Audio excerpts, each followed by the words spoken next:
11 अक्टूबर 2024 कन्याओं को गलती से भी ना दें ये चीज़ें।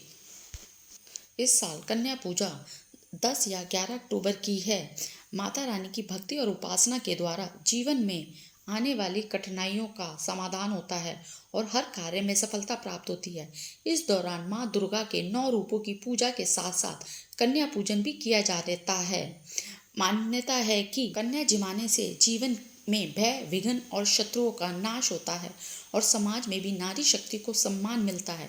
धार्मिक ग्रंथों के अनुसार कन्याओं में माँ दुर्गा का वास होता है। उनको भोजन कराने से माँ देवी प्रसन्न होती है। ज्योतिष शास्त्र के अनुसार कुछ चीज़ें ऐसी हैं जिन्हें गलती से भी कुंवारी पूजन में नहीं करनी चाहिए। तो आइए उनके बारे में जानते हैं। पहले चैनल को लाइक कर दें और सब्सक्राइब कर लें। वैसे तो कन्याओं को जिमाया जा सकता है, लेकिन नवरात्रि के अष्टमी नवमी का दिन सबसे शुभ है। इस साल शरदीय नवरात्रि में 10 अक्टूबर को सप्तमी और अष्टमी एक ही दिन पड़ रही है, परंतु शास्त्रों के अनुसार जब कभी भी सप्तमी अष्टमी एक ही दिन हो तो दुर्गा अष्टमी का व्रत नहीं रखना चाहिए। ऐसा करना उचित नहीं है। ऐसे में अष्टमी नवमी एक दिन मनाई जा रही है। आइए जानते हैं कि आप कब और कैसे कन्या पूजन कर सकते हैं। पंचांग के अनुसार इस साल 11 अक्टूबर 2024 को अष्टमी और नवमी एक ही दिन मनाई जा रही है।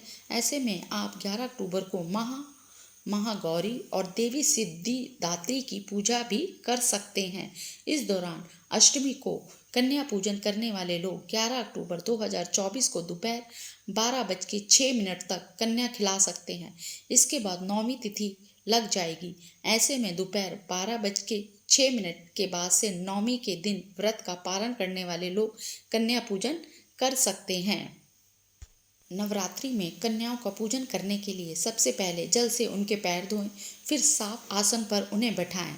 उसके बाद पूरी, चने, हलवा आदि स्वास्तिक भोजन की एक थाली तैयार करें। अब थाली माता के दरबार में रखें और भोग लगाएं। इसके बाद सभी कन्याओं को टीका लगाएं और उनकी कलाई पर रक्षा सूत्र बांधें। फिर उन्हें भोजन कराएं। अब उनकी थाली में फल और दक्षिणा रख दें। अंत में उनका आशीर्वाद लें। कन्याओं की पूजा माँ दुर्गा का ध्यान करते हुए करें।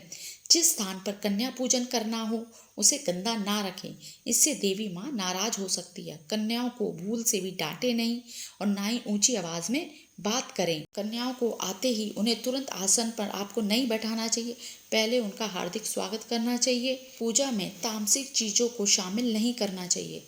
कन्याओं को तिलक दक्षिणा दिशा की ओर मुख करके नहीं करना चाहिए। बिना बालक के कन्या पूजा पूर्ण नहीं मानी जाती, क्योंकि लड़कों को भगवान भैरव का स्वरूप माना जाता है। बिना दक्षिणा और उपहार के कन्याओं को विदा नहीं करना चाहिए। कन्याओं को गलती से भी नवरात्रि में कन्याओं का पूजन माता के 9 स्वरूप को ध्यान में रखकर किया जाता है और 9 कन्याएं 9 देवियों का प्रतीक होती हैं। इसलिए कन्या पूजन के दिन उनके आने से पूर्व ही आपको उनके स्थान की साफ सफाई कर लेनी चाहिए। नवमी के दिन कन्या पूजन का विशेष महत्व है।